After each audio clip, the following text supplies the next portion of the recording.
सांगलीत जागेच्या वादातून पंक्चर व्यावसायिकाचा निर्घुण खून, दोघे जखमी. गोकुळनगर परिसरातील घटना.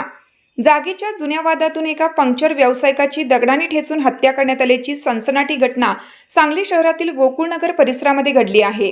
या हल्ल्यात व्यावसायिकाचा जागीच मृत्यू झाला असून भांडण सोडवायला गेलेला त्याचा मुलगा आणि हल्लेखोर असे दोघे जण जखमी झाले आहेत.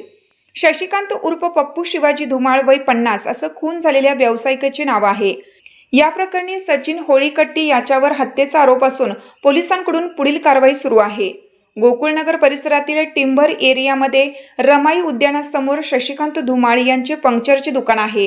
या दुकानाच्या जागेवरून आरोपी सचिन होळीकट्टी आणि धुमाळ यांच्यात गेल्या काही दिवसांपासून तीव्र वाद सुरू होता. दुपारी 2 वाजण्याच्या सुमारास आरोपी सचिन पुन्हा धुमाळ यांच्या दुकानासमोर आला आणि दोघांमध्ये जागेच्या कारणावरून जोरदार शाब्दिक चकमक उडाली. या वादाचे रूपांतर थेट हाणामारीत झाले.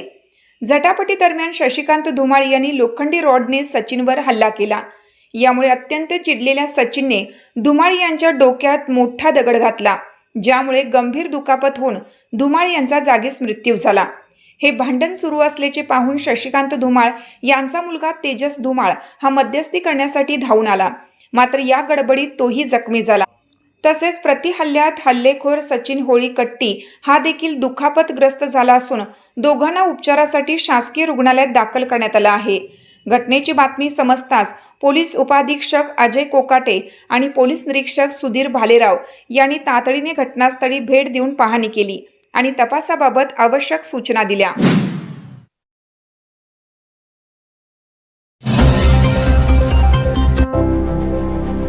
संपूर्ण शरीराच्या सोनोग्राफीसाठी जिल्ह्यातील सर्वाधिक अत्याधुनिक सोनोग्राफी मशीनद्वारे तपासणी. जलद आणि अचूक रिपोर्टसाठी भिसे सोनोग्राफी व एक्स-रे सेंटर पलूस. संपूर्ण शरीराची सोनोग्राफी, सर्व pregnancy scans, fetal 3D 4D scan, colour doppler, digital x-ray, elastography, anomaly scan यासह दर गुरुवारी 2D इकोची सुविधा. भिसे सोनोग्राफी व एक्स-रे सेंटर पलूस, जुने मराठे भिसे हॉस्पिटल जवळ, कन्या शाळा रोड, पलूस.